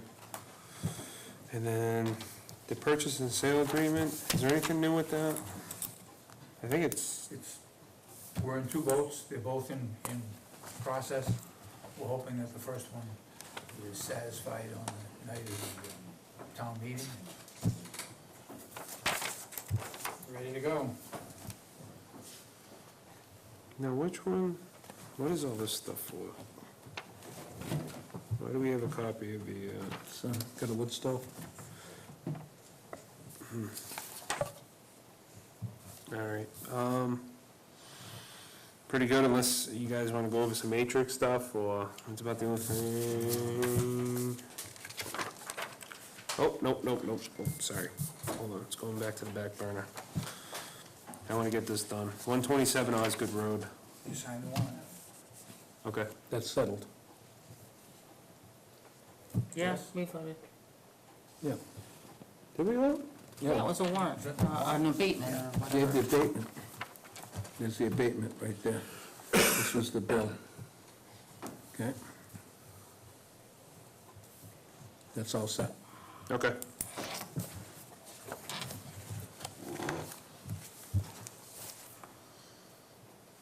Okay, good. Then, as far as the interim controller salary that I think was brought up, Who's that? Kevin Bacon. Kevin Pecos? All the material that I put forward shows that it's coming out of the Exxon Mobil fund. Did you read that, Steve, the material? Yes, I did. And what did you get out of it? That is not what I think, sir. That's not what you think? I said, that is not what I think. Did you read it? Yes, I did. So here's my personal opinion on it, Well, is the money has to be allocated. So the 78,000, whether it came out of the sewer budget, the water budget, this budget, it's, and going forward, with this season being a loss as far as building, we actually kind of gained a season. Because going with the concept if Kevin was still here, he would have ate up another $70,000 or $80,000 out of that Exxon Mobil money with no oversight, you know what I mean, with not really pipes in the ground and everything like that. So in a weird twist of fate, it actually, I think, works to our benefit. But it's the same money either way, so, I'm not agreeing with you, it's the same money either way. well, if the 78,000 comes off the 250, or it comes out of our budget then, it either runs out faster or runs out later, but it's all the same money. Well, So it either lasts 3 years, or 2 years, or 4 years, or 1 year. Do you follow what I'm saying? I do follow what you're saying, but from a budgetary point of view is, we had taken, when you add in the additional help that was needed for doing the work down at the office, it totals to somewhere around $82,000. That $82,000 was taking, those monies came directly out of our budget money, whether it was water, sewer, but that's where it came out of. And the intent was always that money was going to be replaced or replenished with the Exxon Mobil agreement, once those funds came in. And I bring, this was a handout that everyone has. Agreement in principle with Exxon Mobil, number 3, $250,000 to fund a water superintendent. It says right there.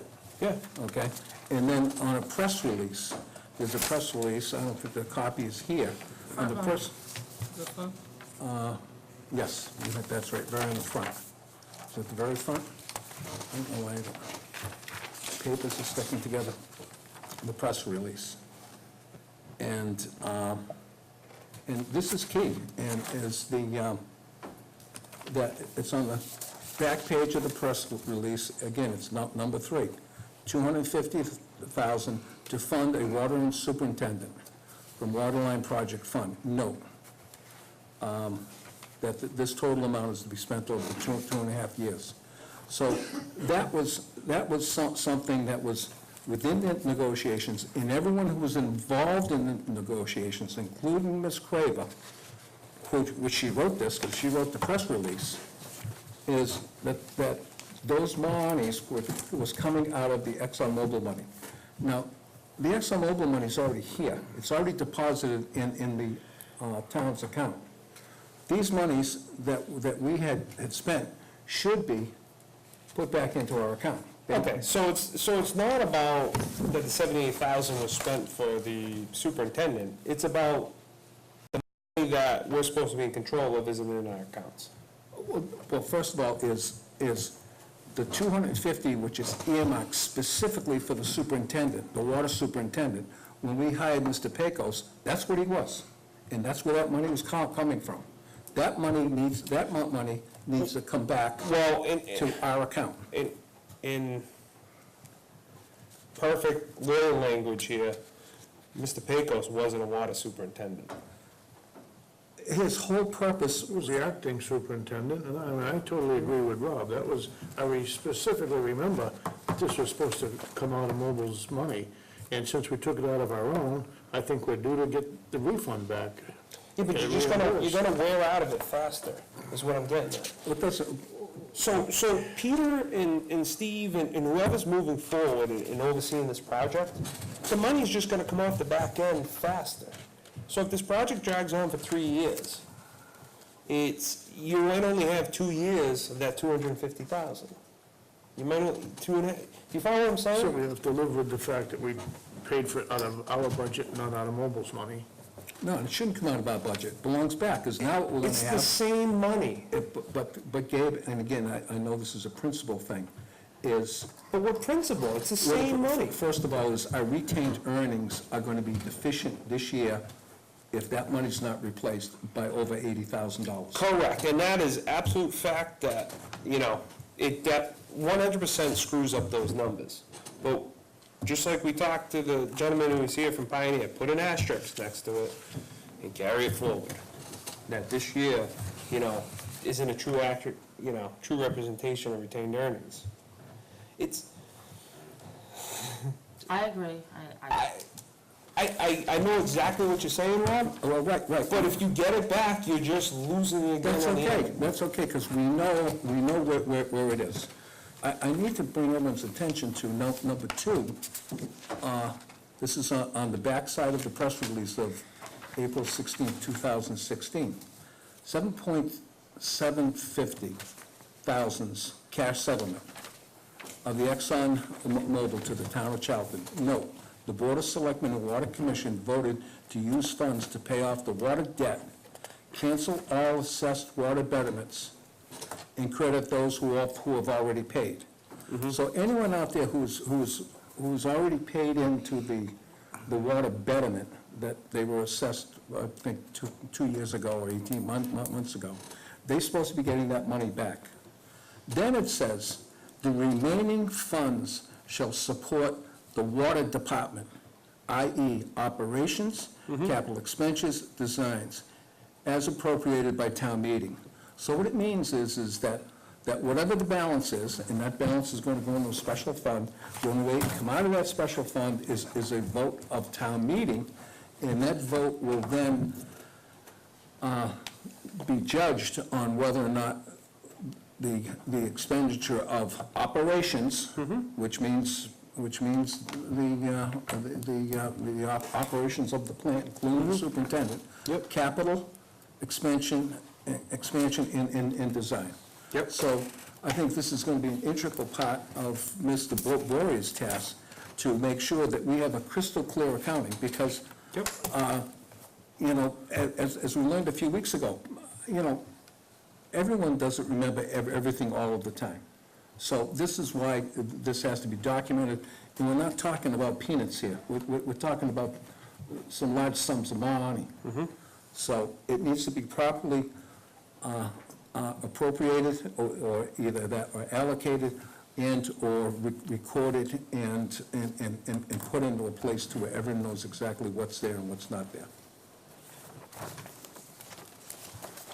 So that's the sensitive part for me. Correct, so it's the overall picture of that, we need a better handle on monies. Right, correct. Which, Whether That's they're available today or not available, the thing is, so let's focus on that and forget about the 78,000 and this. I'm not forgetting about This 78,000. thing's cruising right along. Yeah, I think, again, we'll leave it up to our new. This is, kind of one of the priorities is, and, work with Steve, work with Chris. Rob is 100% right. There's 3 or 4 grants going along. There was another $250,000 grant from DEP, I believe, right? 200. Or 200, sorry. How about the $4 million one? I don't think we got one. Yeah, we got it, it's out there, We've already taken money from it. No, that one we didn't get. Ask Mr. McCloy, he'll tell you about it. It was supposed to be 6. $1 million, $1 million was given away to the water expansion up there on H-Foot, which, and again, it's a good project. I'm not saying it's not a good project, but we had no control of that. So, So you're gonna find it? it's out there. It's out there. And I thought Baker, if we're piling it on, the other thing is we really need to be getting our, is it 3.5%? 3.5% of retained earnings from Southbridge on an annual basis. That started a few years ago. We've gotten a couple checks. I don't know, then I know we're going to get involved in a lawsuit, and I think all of that has fizzled out. So we'll put that one on Peter as well to go and get that. We'll have a vote on that to get that squared away with Southbridge. that's it. Okay, just trying to get, Yeah, no, Those things let's are- get back in fiscal shape. So on the water side, I mean, sewer, we're fine, but. On that note, could I ask you guys to make a prioritized list of tasks you want me to start with? we'll start with the 4 million. Yeah, no, exactly. That's fair, Peter. That's fair. That's very fair. And then we can sit down together and reprioritize based Yep. on the entire commission, and I'll have a better sense of direction on where to go.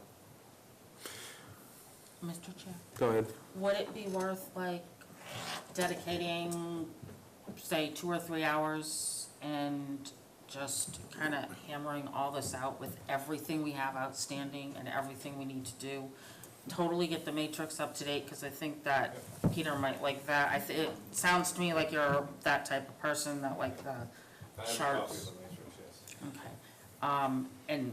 And just kind of go through, okay, this is outstanding, this we have questions on, this, Correct. this, Yeah, this. and that's kind of, exactly, Peter can go through that and start saying, hey, exactly, this is the matrix, this is where, yeah, you gotta, exactly. But I think it might be worthwhile to have at least a few of us there, if not all of us. And, it can be an open meeting, but it's more just to discuss, okay, these are all the things we know that are outstanding. These are the projects that we know are outstanding from McCloy. This is what Viola has outstanding.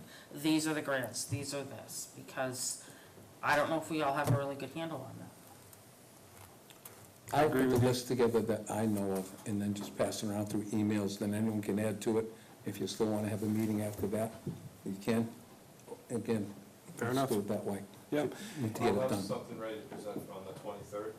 We can look at it. Yeah, decide and if you're gonna be working with Steve, and Steve will get you caught up to speed on a lot of things that are going on, and, between the 3 of you, we can put, compile that whole list and stuff together, and, Or just send me all of those and I can put it together in an Excel spreadsheet and then send it out.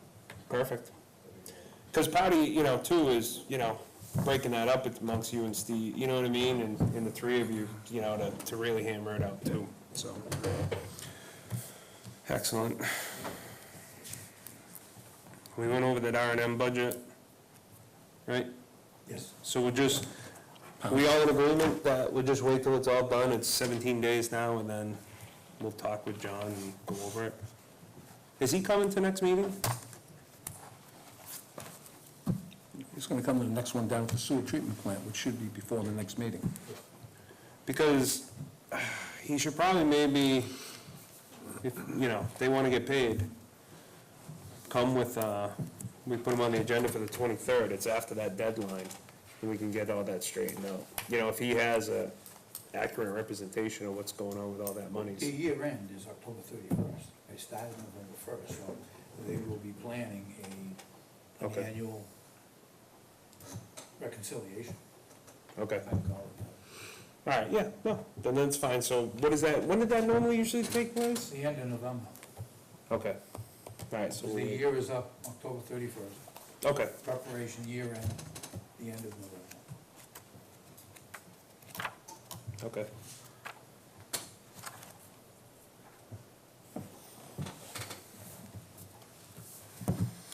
And then we're all gonna get up to snuff with the SOP on the brewery.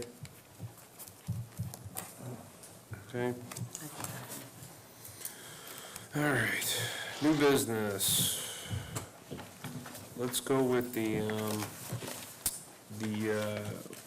we got some private samples from Gould Road. Water samples from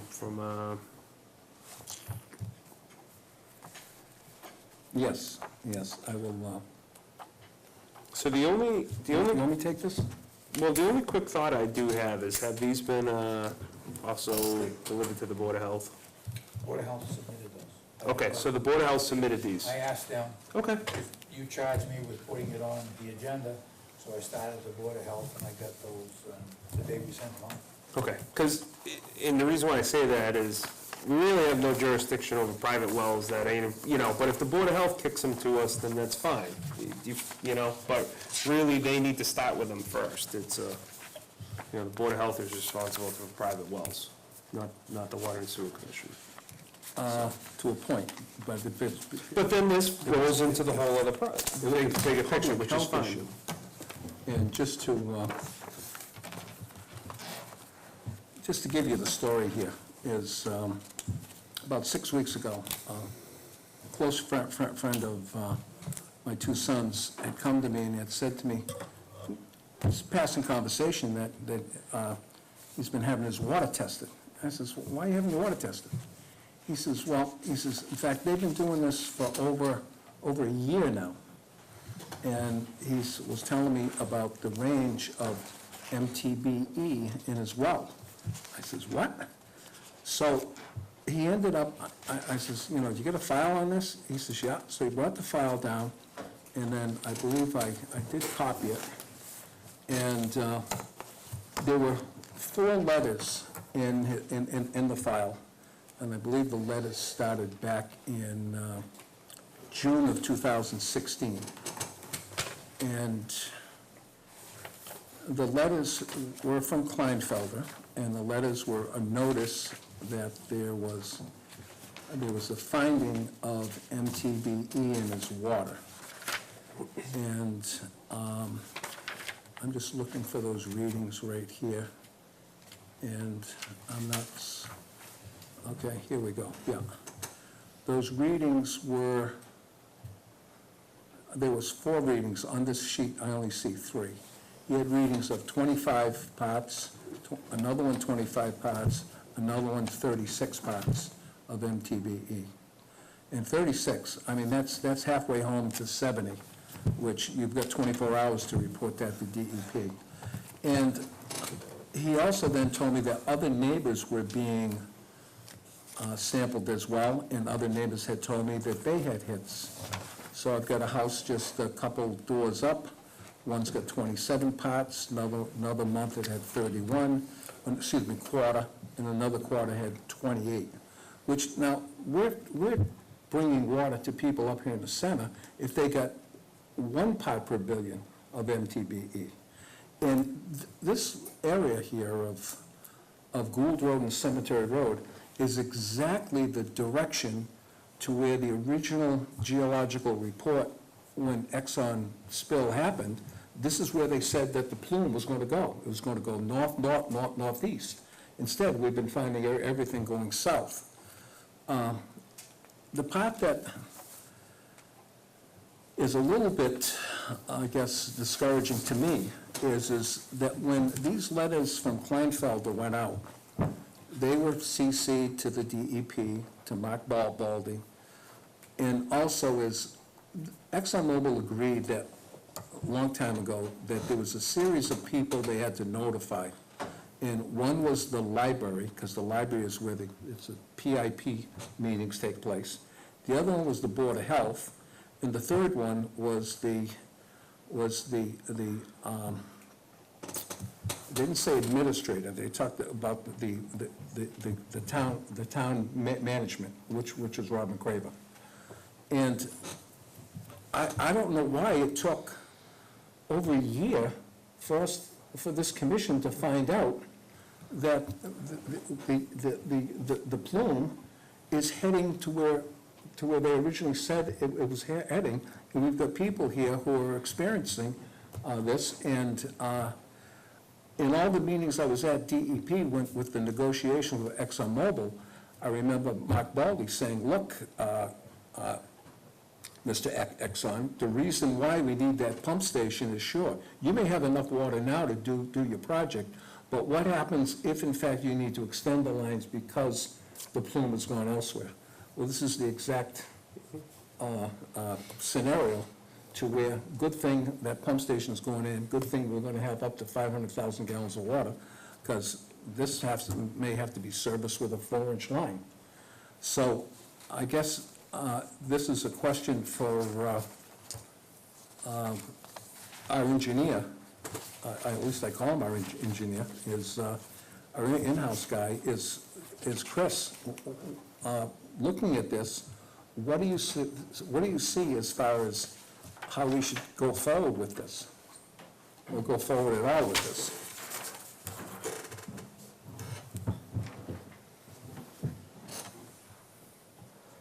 Yeah, so, I mean, it's the first time I'm hearing it or seeing this, so I would just, I guess you've had discussions with the Board of Health, they must be taking the Well, lead on this. if I may, Sure.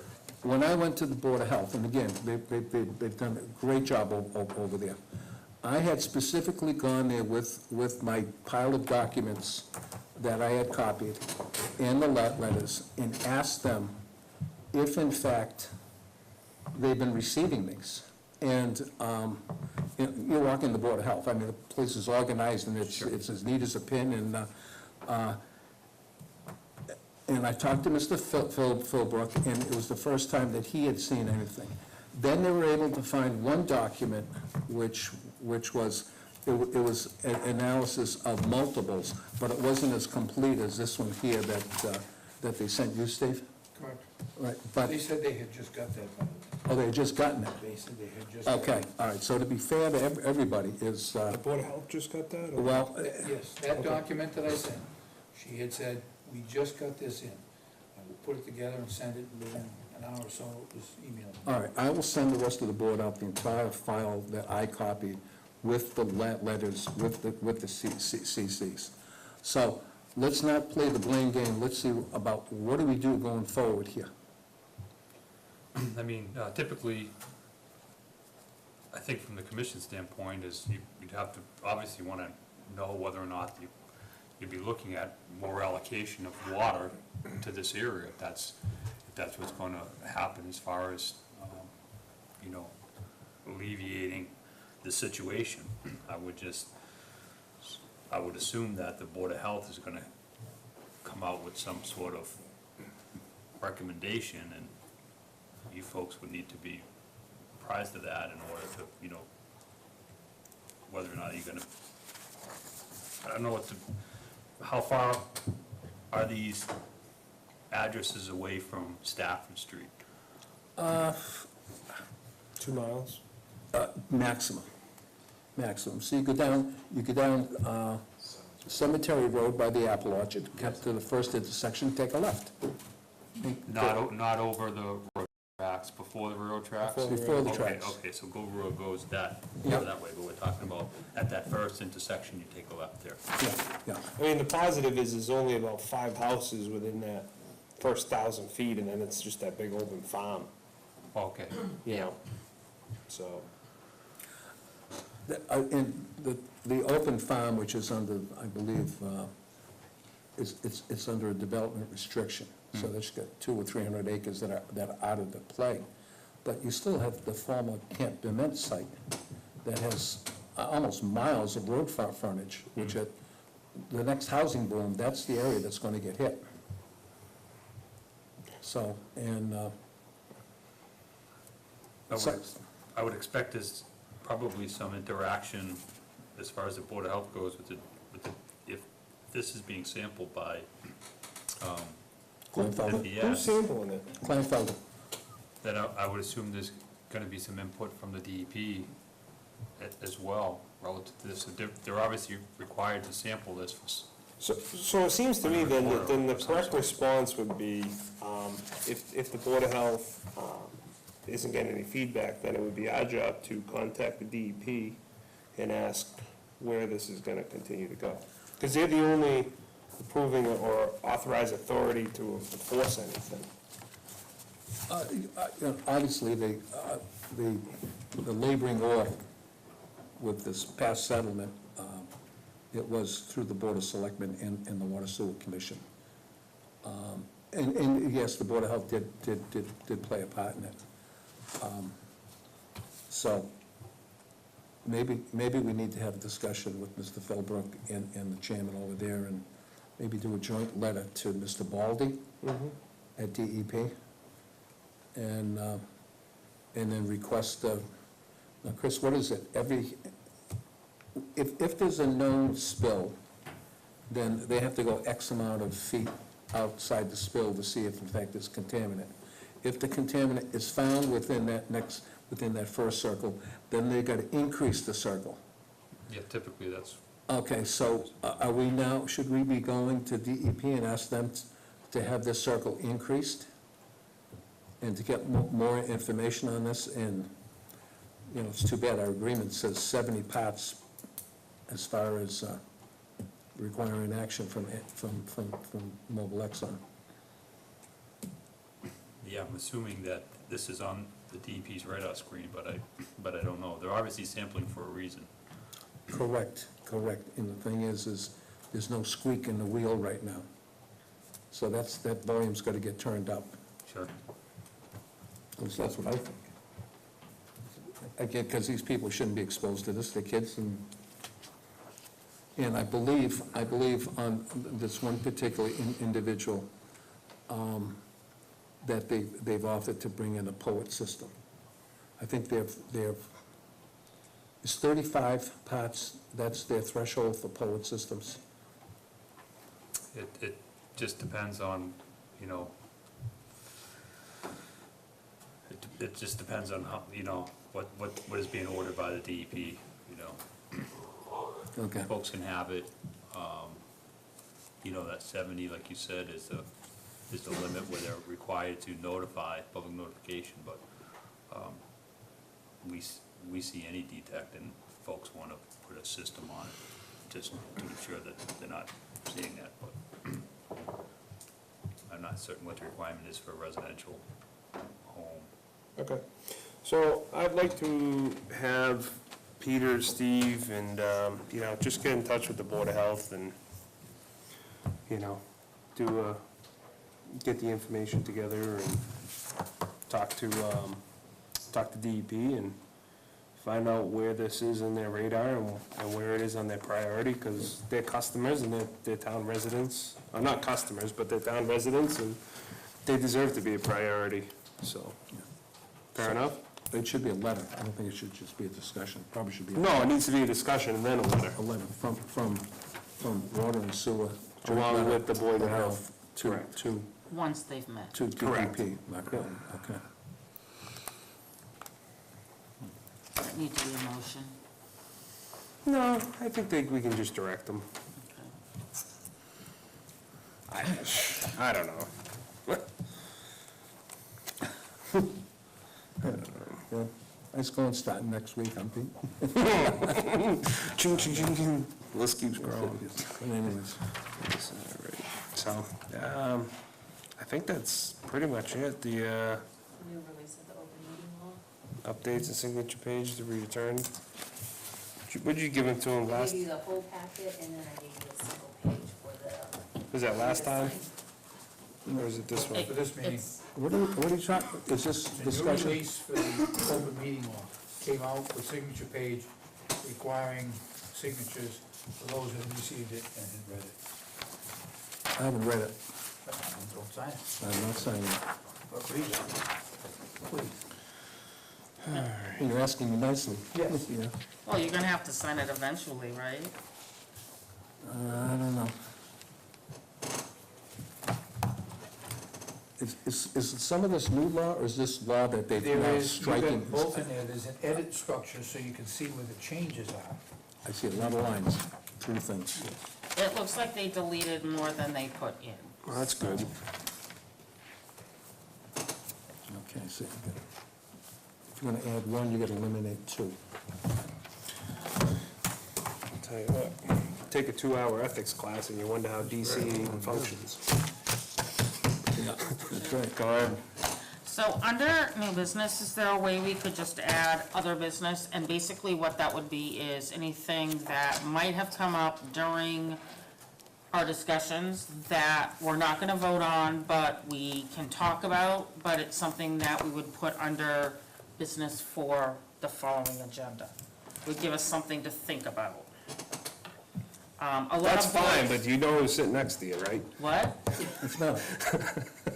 Look, This is open Pandora's box. okay, but this is what other things do, and I've run into issues where, you know, we can't really discuss anything, and sometimes we need to, so. I'm in favor of it, I'm fine, I mean, I just, the one thing we kind of get a little tighter on the agenda was to keep things streaming along, Right.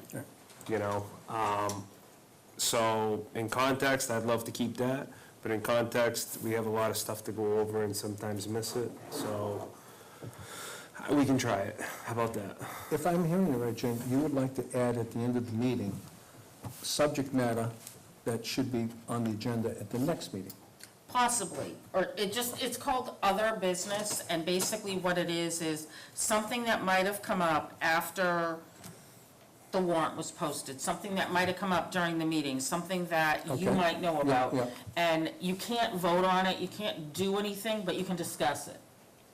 And then it would go on. I thought that's already in our rules. It's called matters that were unintended at the time of when the agenda was put together. What's the exact verbiage, Steve? That was stricken months ago, By who? you folks. What? So that's why I want to add it back in. Also, part of the agreement we got to is if you have something as commissioners that you want on the agenda, to send it to the administrator or to Norma, at least by Wednesday morning, so we can add it to the agenda. Yeah, that's- So there's- yeah. there's Chris. Sure, thank you. Thanks, There's Chris. vehicles out there to do this without adding something to our current meetings that's gonna make it longer. Yeah. No, but I think their intention is that something that was brought up, incidental through the meeting, so. So we wouldn't have the proper time frame to give it to you, to post on it, And right? I'm not saying that we're gonna bring up like all kinds of other business, I'm just Oh, saying. we're not, it's- oh, we're not. Don't worry. But it gives us the option, if something does come up, to just kind of put the Yep. bug in everyone's ear, That's rather fine. than wait 2 weeks. So that's my motion. You got a second? I'll second it. We got a motion and a second, so what are we gonna label it? Other business. And you can't vote on it, you can only talk about it, and that's in the red book. Business not known at the time of the posting of the agenda. That's what the verbiage is. We had that on the agenda for a while. I don't remember taking it off.